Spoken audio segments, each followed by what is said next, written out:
नमस्कार मंडळी, मी प्रशांत फाटक। आज कार्तिक कृष्ण सप्तमी शके 1945 सादर करत आहोत ठाणे वार्ता। पाहूया काही ठळक घडामोडी।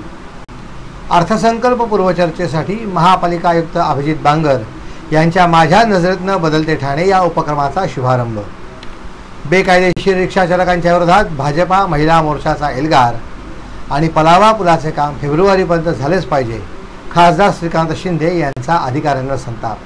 या आणि इतर घडामोडी विस्तृतपणे पण काही क्षणातच। आमच्या फेसबुक, यूट्यूब आणि संकेतस्थळाला सबस्क्राइब करायला विसरू नका। मैं घर घर जाके काम करती हूँ। मेरे हस्बैंड ऐसी बेलदारी मजदूरी करते हैं। पहले मैं टीके लगवाती थी, फिर ऐसा हुआ कि हम लोग काम करते थे, हमारा काम डाउन होने लगा। फिर हम गांव चले गए, फिर गांव से आए तो हम दोनों काम में बिजी हो गए।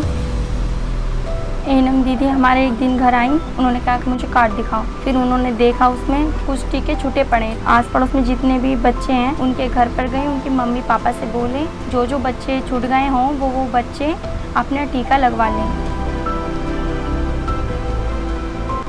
अब हम लोग सारी लेडीज़ मिलकर बच्चों का टीका लगवा के आए। हम तो भूल गए थे कि हमारे बच्चे का टीका नहीं लगा, लेकिन सरकार ने भूली, हमारे दरवाजे पर आए और टीका लगाए। मिशन इंद्रधनुष।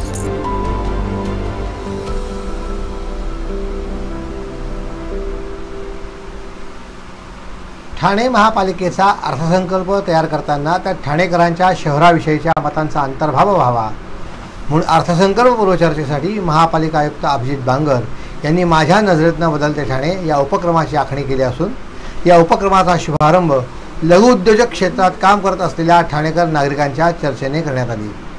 आगामी आर्थिक वर्षाच्या जुळणीची तयारी आता महापालिका स्तरावर सुरू झाली आहे। शहराच्या नियोजनाच्या दृष्टीने भविष्यातल्या योजना, आवश्यकता यांची आखणी केली जात आहे। ही प्रशासकीय स्तरावर निरंतर चालणारी प्रतिक्रिया असते। ठाणे शहरात लघुउद्योजकांना व्यासपीठ मिळावे यासाठी ठाणे शहरात एक्झिबिशन सेंटर असणे आवश्यक असल्याचे माया वयंगणकर यांनी नमूद केले। सद्यस्थितीत ठाणे शहरात आयोजित केल्या जाणाऱ्या व्यापारपेठा या छोट्या जागेत भरविल्या जातात। जर ठाण्यात एक्झिबिशन सेंटर निर्माण झाले तर सर्वच लघुउद्योगांना त्याचा फायदा होईल अशी चर्चा यावेळी करण्यात आली। ठाणे शहरात सिडको एक्झिबिशन सेंटरच्या धर्तीवर या ठिकाणी एक्झिबिशन सेंटरचे नियोजन केले जाईल आणि त्या ठिकाणी आवश्यक त्या सर्व सुविधा उपलब्ध करून देण्याचा प्रयत्न करू असं आयुक्त अभिजित बांगर यांनी नमूद केले। परिवहन सेवेच्या बसेसची संख्या वाढवली तर नागरिक स्वतःचे वाहन आणणार नाहीत, पण त्यासाठी पब्लिक ट्रान्सपोर्टची संख्या वाढविणे गरजेचे आहे। ई बसेस शहरात जास्तीत जास्त येतील या दृष्टीने प्रयत्न सुरू असून जानेवारीमध्ये जास्तीत जास्त बसेस रस्त्यावर धावतील असे आयुक्तांनी यावेळी सांगितले। वागळे एस्टेट येथे 75 पेक्षा अधिक IT पार्क असून या ठिकाणी दररोज येणाऱ्या नागरिकांची संख्या जास्त आहे। या ठिकाणी बसेसच्या फेऱ्या वाढवणे गरजेचे आहे। तसेच ठाणे स्टेशन येथून पोखरण तसेच शहरातल्या विविध ठिकाणी शेवटच्या लोकलला जोडून बसेस होत्या, परंतु सध्या ही सेवा बंद असून लोकलला जोडून परिवहनची सेवा ठेवल्यास नागरिकांना त्याचा फायदा होईल अशी ही सूचना बैठकीत करण्यात आली। नाले कव्हर करण्याचे सद्यस्थितीत तरी प्रस्तावित नसल्याचे आयुक्तांनी नमूद केले। जर यासाठी सोसायट्या तयार असतील तर याबाबत विचार करण्यात येईल असे आयुक्तांनी नमूद केले। तसेच सोसायट्यांनी जर रूफटॉपवर सोलर पॅनल बसवले तर त्यांना मालमत्ता करात सवलत असे पर्यावरणपूरक निर्णय घेण्याचा विचार सुरू असल्याचेही आयुक्तांनी नमूद केले। ठाण्यातल्या नोकरी करणाऱ्या नागरिकांना भेडसावत असलेला प्रश्न म्हणजे मुलांचा सांभाळ करण्यासाठी पाळणाघर आणि वृद्ध नागरिकांसाठी वृद्धाश्रम। जर पाळणाघर आणि वृद्धाश्रम एकत्रित करण्यासाठी महानगरपालिकेने जागा उपलब्ध करून दिली तर या दोन्ही समस्या सुटतील असा मुद्दा या ठिकाणी उपस्थित करण्यात आला। तसेच ठाणे महापालिकेच्या शाळांचे आधुनिकीकरण करणे, तसेच या मुलांना स्किल डेव्हलपमेंटचे प्रशिक्षण देणे, शाळाबाह्य मुलांना शिकवणे असे उपक्रम राबविण्याबाबत महापालिकेने विचार करावा असेही सूचित करण्यात आले।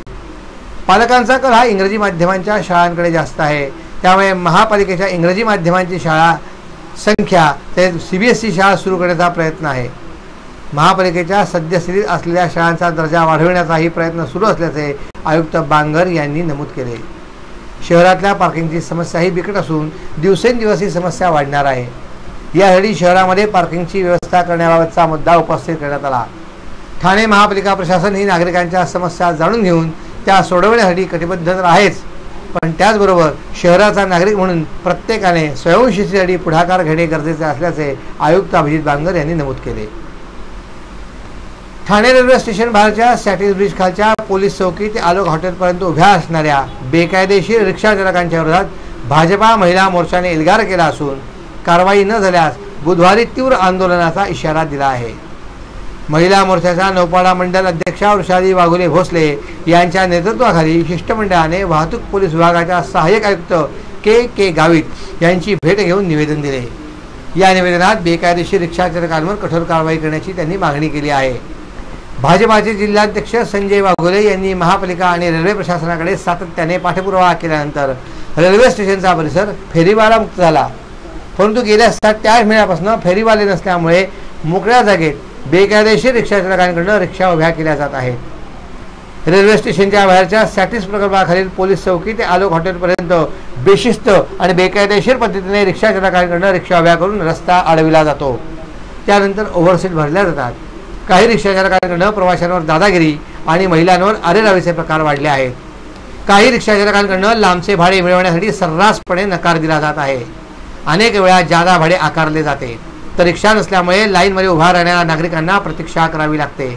तरी या बाबींची दखल घेऊन बेकायदेशीर आणि बेशिस्त रिक्षा चालकांच्या विरोधात कारवाई करावी अशी मागणी महिला मोर्चाच्या मंडलाध्यक्षा वृषाली वाघुले भोसले यांनी केली।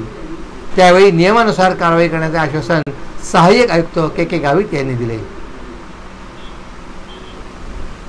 ठाण्यातल्या विद्या प्रसारक मंडळाच्या ग जोशी कला आणि नागो बेडेकर वाणिज्य स्वायत्त महाविद्यालयातल्या अर्थशास्त्र विभागातील ज्येष्ठ प्राध्यापक डॉक्टर प्रकाश जंगले यांच्या निखारातील गुलमोहर या काव्यसंग्रहाला कविवर्य नारायण सुरे स्मृती पुरस्काराने गौरवण्यात आले।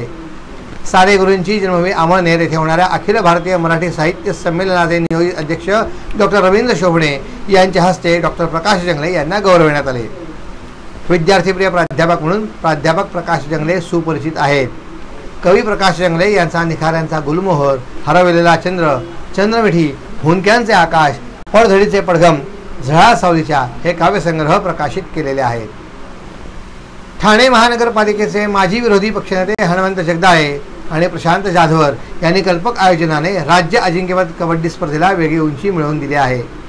त्यामुळे या पुढे स्पर्धा आयोजित करताना ठाणेकरांनी आखून दिलेल्या परिणामांवर वाटचाल करावी लागेल असे प्रतिपादन राज्याचे उद्योग मंत्री उदय सामंत यांनी केले। प्रशांत जाधवर फाउंडेशन आणि विठ्ठल क्रीडा मंडळ आयोजित कुमारांच्या सुवर्णमहोत्सवी महाराष्ट्र राज्य अजिंक्यपद आणि निवड चाचणी कबड्डी स्पर्धेच्या दुसऱ्या दिवशी उदय सामंत आणि कोकण पदवीधर मतदारसंघाचे आमदार ॲडव्होकेट निरंजन डावखरे यांनी सदिच्छा भेट दिली। त्यावेळी आपल्या मतदारसंघात राज्य कबड्डी स्पर्धा आयोजित करण्याचा मानस व्यक्त करत सामंत यांनी हनुमंत जगदाळे आणि प्रशांत जाधवर यांच्या आयोजन कौशल्याची दखल घेत गौरवोद्गार काढले। धर्मवीर आनंद दिघे क्रीडांगणात सुरू असलेल्या स्पर्धेच्या सामन्यात परभणी संघाने ठाणे ग्रामीण संघाचा 41-29 असा पराभव केला।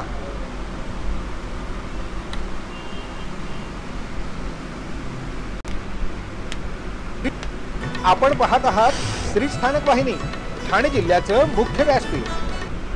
ठाणे वार्ता पहा श्री स्थानक वाहिनीवर। आता सकाळी 9:15 पासून रात्री 9:15 पर्यंत ठाणे वार्ता, ठाण्यातील पहिलं दृकश्राव्य माध्यम। ठाणे वार्ता आणि श्री स्थानक वाहिनीचं लाईव्ह स्ट्रीमिंग ठाणेवार्ता.com वरील लाईव्ह स्ट्रीमवर क्लिक करा आणि अगदी मोबाईलवरही ठाणे वार्ता श्री स्थानक वाहिनीचा आनंद लुटा। यासाठी आमचं ॲप डाउनलोड करा। आपला परिसर स्वच्छ आणि सुंदर ठेवण्यासाठी ठाणे महापालिकेत सहकार्य करा। ओला सुका कचरा वेगवेगळा जमा करा आणि रोगराईपासून मुक्तता मिळवा। डॉक्टर आणि रुग्णांचं पिढ्यानपिढ्यांचं जिव्हाळ्याचं नातं म्हणजेच डॉक्टर बेडेकर हॉस्पिटल। आता अत्याधुनिक सोयी सुविधा आणि तंत्रज्ञानयुक्त वंध्यत्व निवारण केंद्रात IVF आणि टेस्ट ट्यूब बेबीचीही सुविधा। डॉक्टर बेडेकर हॉस्पिटल, महर्षी कर्वेपथ, ठाणे। 65 वर्षांची निरंतर सेवा। ठाणे वार्ता पहा श्री स्थानक वाहिनीवर। आता सकाळी 9:15 पासून रात्री 9:15 पर्यंत ठाणे वार्ता, ठाण्यातील पहिलं दृकश्राव्य माध्यम। आपण पाहत आहात श्री स्थानक वाहिनी, ठाणे जिल्ह्याचं मुख्य व्यासपीठ।